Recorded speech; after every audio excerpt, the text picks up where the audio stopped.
네, 반갑습니다. 오랜만에 뵙습니다. 오늘은 2024년 5월 27일, 월요일 아침입니다. 어, 오늘 함께 나눌 말씀은 예, 신약성경 사도행전 11장 19절부터 30절 말씀입니다.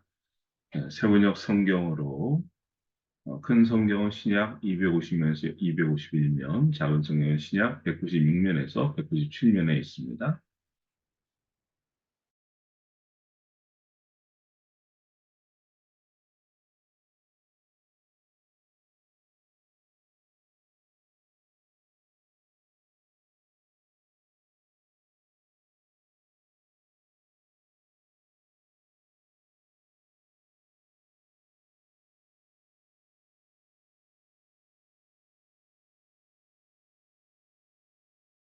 스데반에게 가해진 박해 때문에 흩어진 사람들이 페니키아와 키프로스와 안디오까지 가서 유대 사람들에게만 말씀을 전하였다.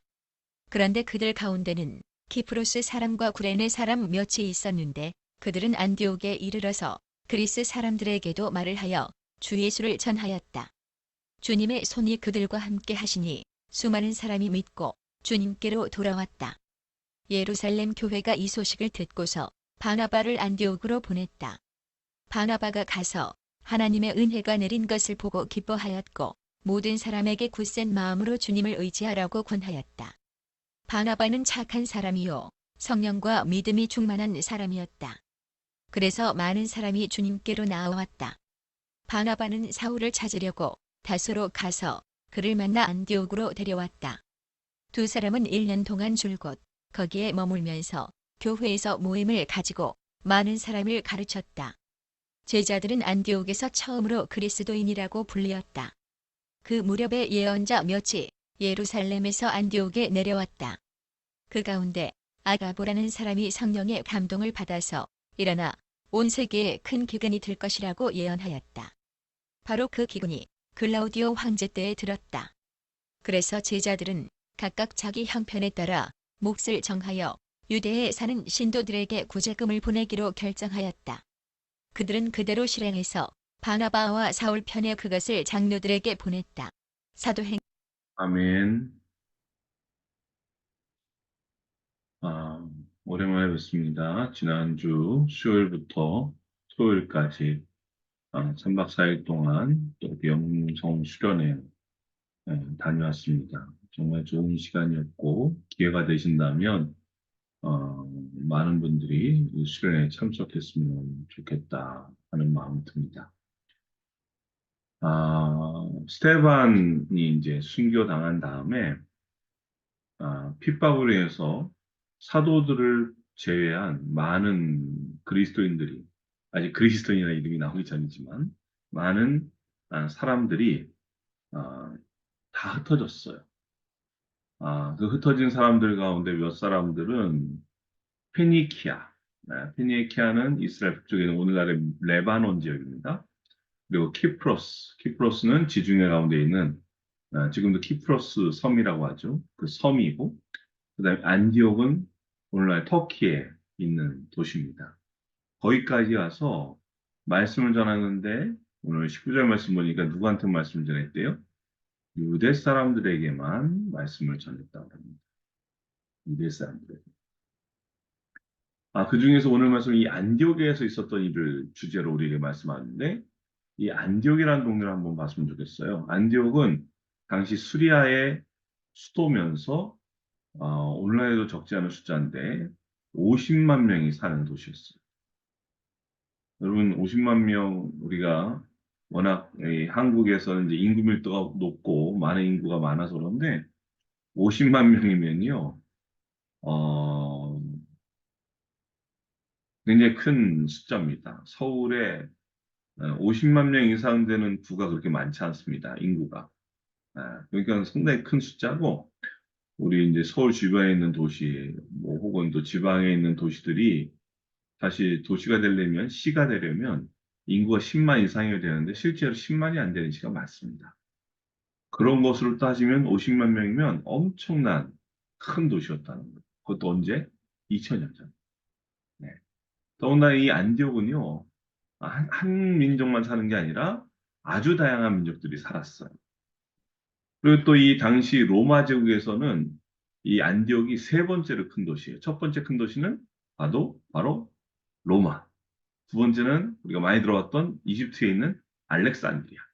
그리고 세 번째가 바로 이 안디옥이었던 거예요. 그런데 오늘 이 20절 말씀 보면 그러죠. 그들 가운데는 이렇게 나오죠. 키프로스 사람과 브레나 사람 몇이 있었는데 그들은 안디옥에 이르러서 그리스 사람들에게도 말을 해서 주 예수를 전했대요. 예. 그러니까 이 복음 전하는 사람 중에는 키프로스 사람도 있었고 구레네 사람도 있었다는 거예요. 자, 그런데 어떻게 된 거예요? 그냥 사람이 전한 게 아니라 어떻게요? 주님의 손이 그들 누구예요? 키프로스 사람과 구레네 사람 몇과 함께 하셔서 수많은 사람이 믿고 주님께 들어왔다는 겁니다. 이 복음의 전파의 역사는요, 사람이 하는 게 아닙니다. 그렇다고 그냥 하나님이 하시는 것 아니에요. 하나님께서 사람을 통해 하십니다. 정확히는 사람은 예수를 믿으라고 권하고 그 말을 들은 사람한테 하나님께서 일하심으로 그가 예수를 믿고 주님께로 돌아가게 된다라는 거예요. 그래서 이 소식을 예루살렘 교회가 들어요. 왜? 이 안디옥에서 많은 사람들이 예수 믿었다는 소리를 들은 거거든요. 그래서 어떻게 해요? 그 사람들을 돕고자 누굴 보냅니까? 바나바를 안디옥으로 보내는 겁니다. 네. 안디옥에 온 바나바가요, 가서 보니까 어때요? 23절 보니까 바나바가 가서 하나님의 은혜가 내린 것을 보고 기뻐했어요. 그러면서 뭐라 합니까? 모든 사람들에게 이렇게 말합니다. 굳센 마음으로 주님을 의지하라. 이렇게 권했어요. 권면했다는 거죠. 근데 여기에 덧붙여서 좀 특별한 표현이 24절에 나오죠. 뭐라고 나옵니까? 바나바는 하면서 바나바가 뭐 어떤 사람이래요? 착한 사람이요. 성령과 믿음이 충만한 사람이에요. 그래서 어때요? 많은 사람이 죽게 됐다. 이거 보세요. 주님의 손이 키프로스 사람과 브레네 사람과 함께함으로 많은 사람들이 예수 믿고 돌아왔어요. 근데 또 이번에 어때요? 그 소식으로 예루살렘 교회는 바나바라는 사람을 안디옥을 위해서 보내요. 근데 이 바나바가 어떤 사람이에요? 착한 사람이고 성령과 믿음이 충만한 사람이어서 어떻게 많은 사람이 죽게 나왔다. 여러분 보십시오. 그리스도인이 착한 성품을 갖는다는 것이에요. 그래서 중요합니다. 물론 성격이 좀 고약해도 천국 가는 데는 진짜 없어요. 그런데 뭐예요? 성품이 좋으면 그 좋은 성품의 사람을 통해서 복음을 전하기가 매우 훨씬 수월하다는 거예요. 그래서 우리 믿음 위에 이런 착한 성품이 있을 때 복음은 더 놀랍게 역사한다라는 것입니다. 특별히 바나바의 이름의 뜻은 뭡니까? 우리 먼저도 사도행전에서 여러 번 얘기했지만 위로자, 격려자라는 뜻이에요. 그러니까 이 바나바의 성품이 착하다고 할 때 그 어떤 종류의 착한 사람인지 알 수 있죠. 위로해주는 사람, 어려움이 빠진 사람을 격려해주는 사람이 있다는 거예요. 그러니까는 함께 웃고 함께 울어주고 고통당한 사람을 찾아가고 이게 바로 바나바가 역할이었고 바나바를 통해서 그래서 많은 사람이 주님께로 나오게 됐다는 겁니다. 그러니까 오늘 우리 그리스도인들도요 다 바나바 같은 사람이 돼야 돼요. 그래서 우리 교회 안에 우리 성도들 가운데 이러한 바나바 같은 위로자, 격려자들이 많이 세워질 수 있기를 주님의 이름으로 간절히 소망합니다. 아멘. 자, 바나바가 한 일 가운데요, 아주 중요한 일이 있어요. 단순히, 안디옥 교회 부흥시켰습니다가 아니고, 이게 많이 하다 보니까 어때요? 혼자 감당할 수 없는 거예요, 이 안디옥 교회 사람들이. 그래서 어떻게 해요? 바나바가 25절에 사울을 찾으려고 다스로 갔어요. 왜 다스로 갔죠? 사울이 왜 다스에 있습니까? 다시 한번 생각해 보면 어때요? 예루살렘에 와서 열심히 복음을 전했던 사울을 유대 사람들이 죽이려고 하니까 어때요? 사도들이 사람들을 시켜서 사울의 고향인 다소로 몰래 보냅니다. 그래서 다소에서 계속 있었어요. 그래서 사울이 다소에서 뭘 했는지는 모르겠지만 우리 갈라디아서를 보면 아마도 사울은 다소에서 혼자 그 근처에는 길리기아, 수리아 지방의 여러 곳에 가서 또 복음을 전했어요. 바로 그러고 있는데 바나바가 사울을 만나러 다소로 가서 그리고 사울을 데리고 안디옥으로 옵니다. 그런 다음에 두 사람은 어떻게 해요? 20절 보니까 두 사람은 1년 동안 줄곧 거기 어디 안디옥에 머물면서 교회에서 몸을 갖고 또 많은 사람들을 가르쳤어요. 그랬더니 제자들이 안디옥에서 처음으로 어떻게 불려요? 그리스도인이다. 이렇게 불렸다는 거예요. 여러분 그리스도인이라고 불렸다는 것은 굉장히 중요합니다. 네. 처음 사람들은요 이 예수 믿는 사람들 어떤 존재인지 몰랐어요. 그리고 관심도 없었어요. 근데 그들을 특징 짓는 이름인 그리스도인이라는 이름이 붙었다는 건 뭐예요? 관심이 생겼다는 거예요. 그리고 뭔가 이들이 영향력이 생겼다는 거예요. 특히 왜 이 사람들을 그리스도인이라고 불렀을까요? 왜?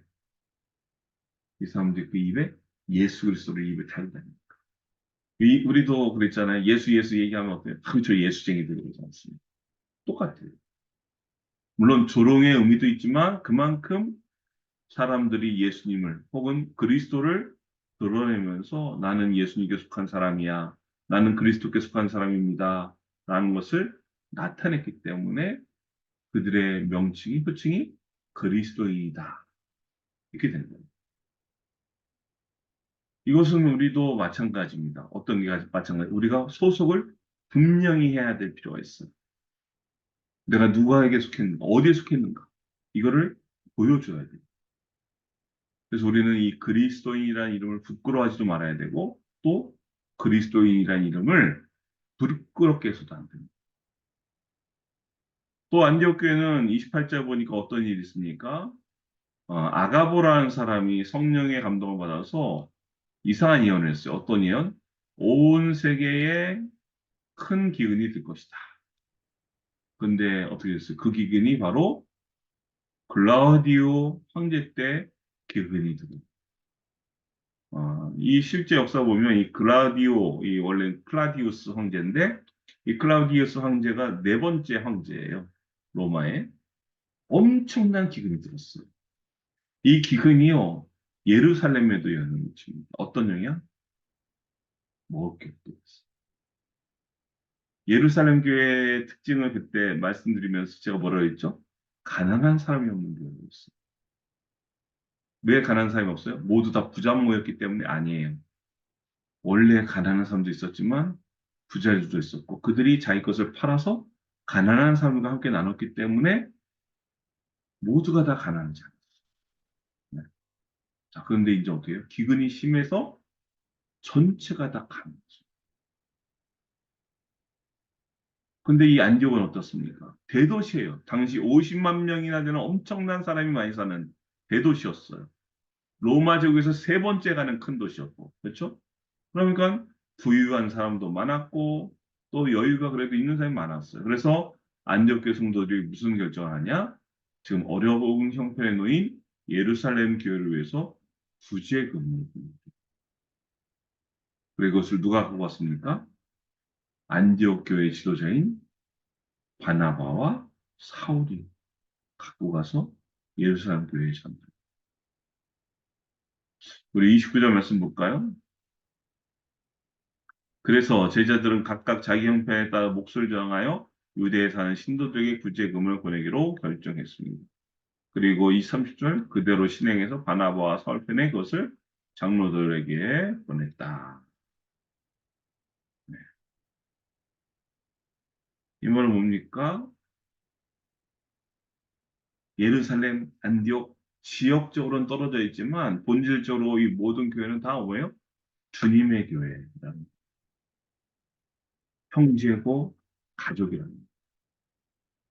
오늘 저는 새로운 교회라는 교회를 섬기지만 어떤 분은 어떤 교회 저런 교회 섬기실 거예요. 그렇죠? 하지만 본질적으로 모든 교회는 다 하나예요. 우리가 믿는 예수님 다른 예수님이고 다른 교회에서 믿는 예수님 또 그 다른 예수님이 아니잖아요. 그 말이에요. 그래서 안디옥 교회가 예루살렘 교회를 위해서 구제금을 보냈고 이 구제금을 사울과 바나바 편에 예루살렘 교회 장로들에게 보낸 이렇게 안디옥 교회는요 어렵게 된 예루살렘 교회를 위해서 헌금을 하고 돕습니다. 우리 인간관계 비치면 뭐예요? 아우가 형을 돕는 격입니다. 오늘 교회들에서는 참 찾기 어려운, 찾아보기 어려운 모습들이죠. 오늘 교회들이 어떻습니까? 협력과 연합, 일치, 이것은 별로 없고 아주 극단적인 개교주의로 갑니다. 그래서 특히 안타까운 것은 흔히 말하는 큰 교회, 대형 교회들이 어때요? 다른 교회는 어떻게 되든 다 상관없다는 식으로. 우리 교회만 잘 되면 되지. 이렇게 행동합니다. 그러면 우리는요, 이 초대교회 때 이런 가족의식을 회복해야 됩니다.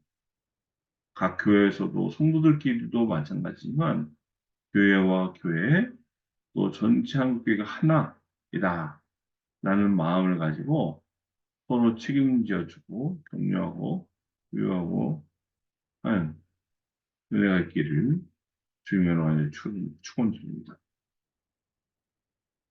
저는 오늘 이 말씀처럼 우리도 바나바와 같은 위로자, 격려자가 되어서 정말 연약한 교회, 연약한 성도를 돕고 연합해서 한 몸된 정말 하나의 몸으로서 그리스도의 몸된 교회를 세워 나갈 수 있었으면 좋겠습니다. 아울러서 그리스도인이라는 이름에 부끄럽지 않게 예수님을 온전히 드러내는 저와 여러분과 또 이 땅에 거하는 모든 성도와 교회들 될 수 있기를 주님의 이름으로 간절히 축원드립니다. 아멘. 이제는 우리 주 예수 그리스도 하나님 아버지 감사합니다. 오늘 말씀을 통해서 안디옥에서 전해진 복음이 참 놀라운 은총으로 전해진 것을 봅니다. 특별히 성품이 좋고 또 성령과 믿음이 충만했던 바나바의 역할을 통하여서 믿는 자들이 많아지고 또 계속해서 위로와 격려하는 그 모습을 통하여 많은 사람들이 주님 앞에 나오게 할 수 있도록 인도하시는 데 감사드립니다. 아버지 저희도 그리스도인이라는 이름이 부끄럽지 않게 예수 그리스도를 온전히 드러내고 예수 그리스도 온전히 따르며 살아갈 수 있도록 축복하여 주시옵소서. 오늘도 주님 주신 귀한 날 감사드리며 이 모든 말씀 우리 구주 예수 그리스도 이름으로 기도합니다. 아멘. 이제는 우리 주 예수 그리스도의 은혜와 하나님 아버지의 놀라우신 사랑하심과 성령 하나님의 감화 감동의 역사를 또 우리에게 충만하시니 그리스도인답게 예수 그리스도를 온전히 드러내기 원하니 사랑받는 모든 자녀들 머리 위에와 그 가정과의 교회들 위해 또 인사람 주 것임의 몸된 교회 위에 이제부터 영원토록 함께 하시길 간절히 축원하옵나이다. 아멘. 감사합니다. 오늘 함께 나눌 기도 제목이 있습니다. 어, 기도는 모든 문제 열심히 좀 믿고 기도로 응답받는 은혜 있길 바라고요. 영혼을 구원하여 제대하는 교회 삶을 감당할 수 있도록 우리나라에 여러 가지 어려운 문제가 많은데 하나님 은혜 내려달라. 그래서 해결해 주세요. 함께 기도했으면 좋겠습니다. 오늘 말씀처럼 그리스도인답게 예수 그리스도를 온전히 드러내는 저희들 될 수 있도록 또 우리 기도가 필요한 이웃과 성도들을 위해서 또 가족과 자녀를 위해서 또 개인의 간구하는 기도 제목 가지고 함께 기도의 시간 갖겠습니다. 기도합니다. 할렐루야 참 좋으신 아버지 하나님 감사합니다. 주님 안에 나의 힘이시고 나의 소망도 있음을 믿습니다. 그래 주님 저희가 그리스도인답게 예수 그리스도를 온전히 드러낼 수 있는 믿음의 사람들이 어떻게 하시겠습니까? 세상 모든 사람들이 다 우리 믿도록 오라고 할지라도 저희들이 결코 놓지 않을 것입니다. 하나님 아버지에만 간절한 믿음을 믿습니다. 이 간절한 믿음과 소망을 가지고 나가게 하여 주시옵소서.